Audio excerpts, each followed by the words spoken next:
बिस्मिल्लाहिर्रहमानिर्रहीम। अस्सलाम वालेकुम दोस्तों, मैं हूं जमीला शाहीन। दोस्तों, आज की वीडियो बहुत ही ज़्यादा इंटरेस्टिंग होने जा रही है बिकॉज़ ये आप बहुत सारे लोगों की रिक्वेस्ट और क्वेश्चंस को लेकर बनाई गई है। वीडियो के टॉपिक से ना हटते हुए सबसे पहले हम आप लोगों को ये बता दें कि जो लोग नहीं जानते कि स्पिरिचुअलिटी, स्पिरिचुअल अवेकनिंग और डिप्रेशन क्या है, उन सब की आसानी के लिए मैंने चैनल के प्लेलिस्ट में एक स्पिरिचुअलिटी के नाम से प्लेलिस्ट अरेंज कर दी है।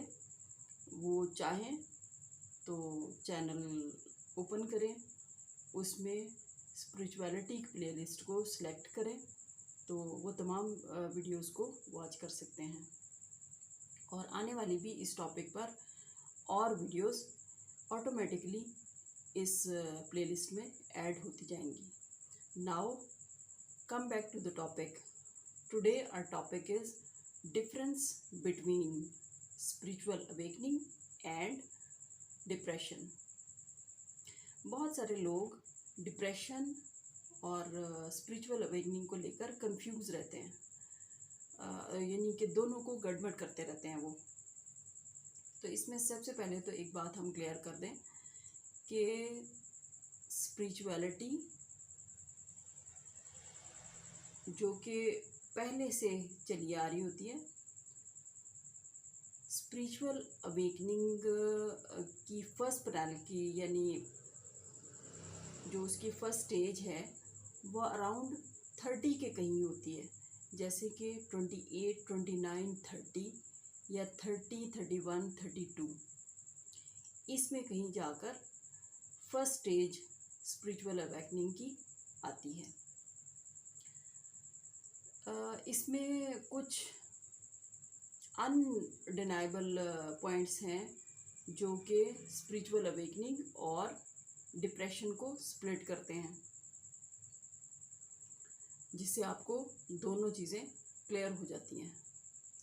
नंबर 1, डिप्रेशन का मरीज़ और depress persons they can never ever protect their aura because they are not enough strong.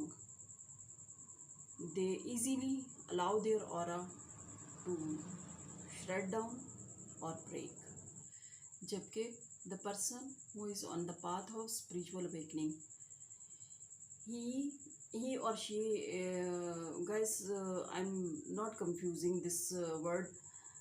आप मेल देखने वाले हैं या फीमेल, दोनों खुद इसको डिफ़ाइन कर लें।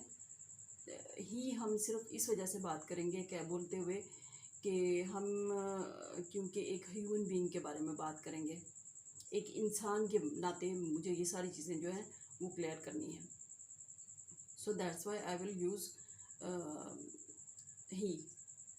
So the person who is going through spiritual awakening, he is immediately pinpoint his weakest aura layer which causes to show him weak, ताकि वो अपनी उस weakest aura layer को immediately मजबूती से और बहुत ही strongly उसको दोबारा बिल्ड करे, उस परत को, उस लेयर को, उस तह को दोबारा बिल्ड कर लेता है वो, बिकॉज उसको अंदाज़ा हो जाता है कि इससे उसका एक मेजर ब्लॉकेज जो है वो रिलीज़ हुआ है। नंबर 3, डिप्रेशन का मरीज़ एक नॉर्मल ह्यूमन बीइंग होता है, एक आम सा इंसान होता है जो अपनी ही ज़ात की किसी नेगेटिविटी में खो जाता है, बल्कि धंसता चला जाता है, जिसकी वजह से वो ख़ुद को किसी एडिक्शन में डाल लेता है, जैसे कि कोई नशावर चीज़ लेना शुरू कर देता है, ख़ुदकुशी करने की तरफ जाता है और किसी बैड रिलेशन में फंस जाता है वो। इसके अलावा वर्कaholic हो जाता है या फिर ख़ुद को मीनिंगलेस टायर्डनेस देने लगता है। जबकि स्पिरिचुअल अवेकनिंग वाला इंसान इस प्रेशर को कबूल करता है, क्योंकि इस प्रेशर की वजह से ही, उस प्रेशर को कबूल करने की वजह से उसका एक मेजर ब्लॉकेज रिलीज होता है, जो कहीं ना कहीं उसकी मंजिल के हसूल में बाधा बन रहा होता है, यानी कि उसमें रुकावट बन रहा होता है कहीं ना कहीं। और उस मेजर ब्लॉकेज के रिलीज़ होते ही उसकी पर्सनैलिटी एक बॉम्ब की तरह से तैयार हो जाती है, जैसे कि एक बॉम्ब से फटता है और एक बिल्कुल डिफरेंट पर्सनैलिटी सबके सामने आ जाती है। और उस डिफरेंस को सब लोग, उसके इर्द गिर्द के लोग जो हैं वो उसको फील करते हैं, जिससे उसके बिलीफ पर यूनिवर्स के क्रिएटर या फिर an ultimate super power divine जो है उसकी स्टैंप लग जाती है और उसका बिलीव इतना स्ट्रॉन्ग हो जाता है जिससे कि उसकी पर्सनैलिटी अनडिनाइबल, अनरिमूवेबल और unbreakable, even unstoppable, unforgettable form में आ जाती है। अब उसकी पर्सनैलिटी स्किन के ऊपर की बजाय स्किन के अंदर सरवाइव करने लगती है, यानी कि स्किन के अंदर बहने लगती है। किसी भी दूसरे शख्स की, उसकी शख्सियत किसी भी सामने वाले इंसान की खून में सरायत करने लगती है। नंबर 3, डिप्रेशन का मरीज़ खुद को नज़रों से ओझल कर लेता है, लोगों की नज़रों से ओझल करके कमरों में बंद कर लेता है, घर में बंद कर लेता है, किसी से बात करना पसंद नहीं करता, किसी से मिलना पसंद नहीं करता, इवन अपनी कोई भी प्रॉब्लम किसी से शेयर करना भी पसंद नहीं करता। जबकि अवेकन पर्सन निखर कर सामने आ जाता है to spread his divine light and divine knowledge, because वो इमीडिएटली खुद को नेविगेट करता है 5D वर्ड की कनेक्शन की हेल्प लेकर 3D वर्ड के लिए कि उसको क्या करना है। Number 4, again an important point, they both experience dark night of the soul, spiritual person and depressed person both experience dark night of the soul, but depress people, या फिर आप ये कहें कि डिप्रेशन के मरीज़ जो हैं, they can never ever experience the state of Zen.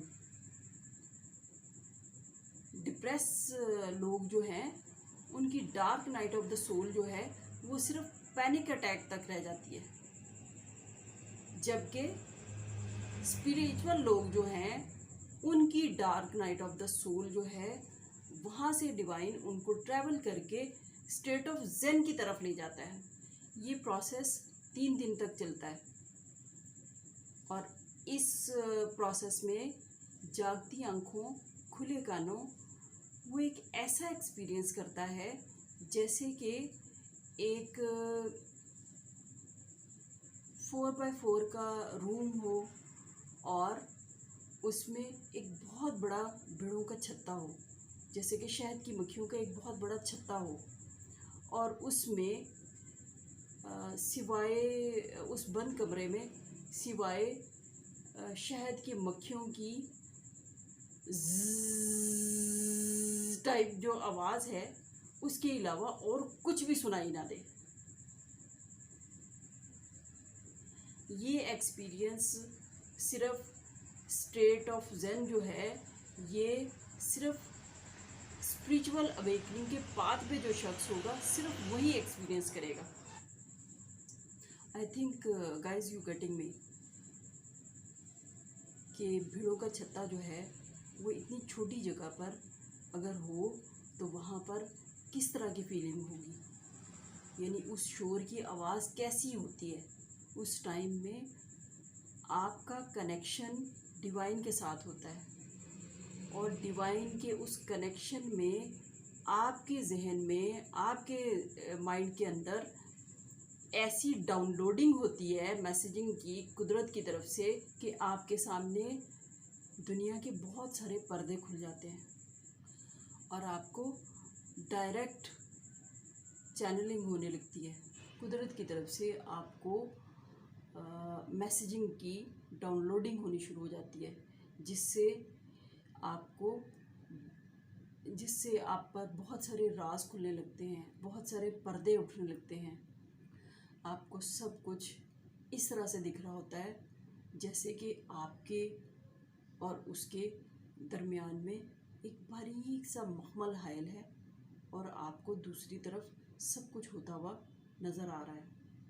नज़र आने के साथ साथ डायरेक्ट चैनल मैसेजिंग होती है, जिससे आप ख़ुद को इमीडिएटली नेविगेट करते हैं और अपना स्पिरिचुअल पाथ और लाइफ पर्पस जो है उससे कनेक्ट हो जाते हैं और अपनी डायरेक्शन क्लियर करके आप आगे चलना शुरू कर देते हैं।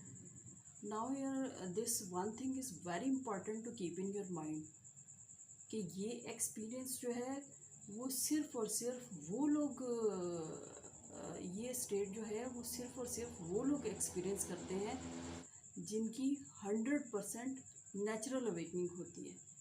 बिकॉज गाइस, दो तरह से अवेकनिंग होती है, एक नेचुरल अवेकनिंग और एक अननेचुरल अवेकनिंग। इस पर भी आपको एक डिटेल वीडियो इंशाल्लाह बहुत जल्द हम आपको बना कर देंगे कि ये दोनों अवेकनिंग किस तरह से होती हैं। Now number 5, this is also a very important point कि डिप्रेशन का मरीज़ सिर्फ़ और सिर्फ एक लाइफ जीता है और पूरी लाइफ उसी के पीछे भागता रहता है, और वो लाइफ 3D वर्ल्ड की है, यानी कि ये फिज़िकल वर्ल्ड जो आपको हमें सबको नज़र आ रहा है कि दुनिया में हम लोगों को क्या गेन करना है। वो सब कुछ इसी दुनिया में गेन करने के लिए भागते रहते हैं, जिसे आप दिखावे की लाइफ भी कह सकते हैं कि वो एक दिखावे की लाइफ जीते रहते हैं।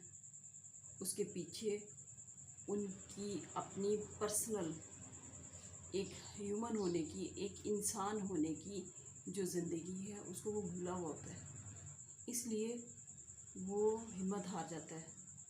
बिकॉज़ वो दुनिया की लाइफ गुजार रहा होता है ना, 3D वर्ल्ड से जुड़ा हुआ होता है, इसलिए वो जल्दी हिम्मत हार जाता है और किसी भी नुकसान से, चाहे वो इमोशनल है, सोशल है, फिज़िकल है या फाइनेंशियल है, फिज़िकल वर्ल्ड से जुड़ा हुआ कोई भी नुकसान उनकी कमर तोड़कर उनको डिप्रेशन में डाल सकता है।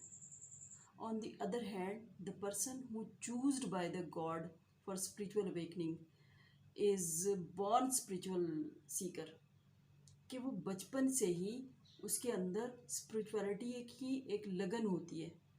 उसके इर्द गिर्द के लोग उसको ऑब्ज़र्व करते हैं, उसका लम्हा लम्हा नोटिस करते हैं कि ही हैज़ समथिंग और she has something different inside which is or she is practicing. Since childhood, he lived two purpose life, inner purpose life and outer purpose life, कि वो एक अंदर की दुनिया के साथ ज़िंदगी गुजार रहा होता है और एक बाहर की दुनिया के साथ ज़िंदगी गुजारता है। लाइफ ऑफ इनर पर्पस उनका पैदाइश के साथ ही शुरू हो जाता है। उनके इर्द गिर्द वाले लोग ये नोटिस कर रहे होते हैं कि ये शख्स जो है वो स्पिरिचुअल सीकर है, वो लोगों के साथ बड़ा ही रहम का मामला करता है, वो ज़िंदगी के सारे मामलात को स्पिरिचुअलिटी के रूल्स को फॉलो करते हुए गुजारते हैं। कमज़ोर लोगों के साथ बड़े ही रहम का मामला करते हैं, बड़े ही रहम के साथ पेश आते हैं, और जालिम लोगों के साथ भी इवन वो नापसंदीदगी का इजहार बड़े ही रहम के अंदाज में करते हैं।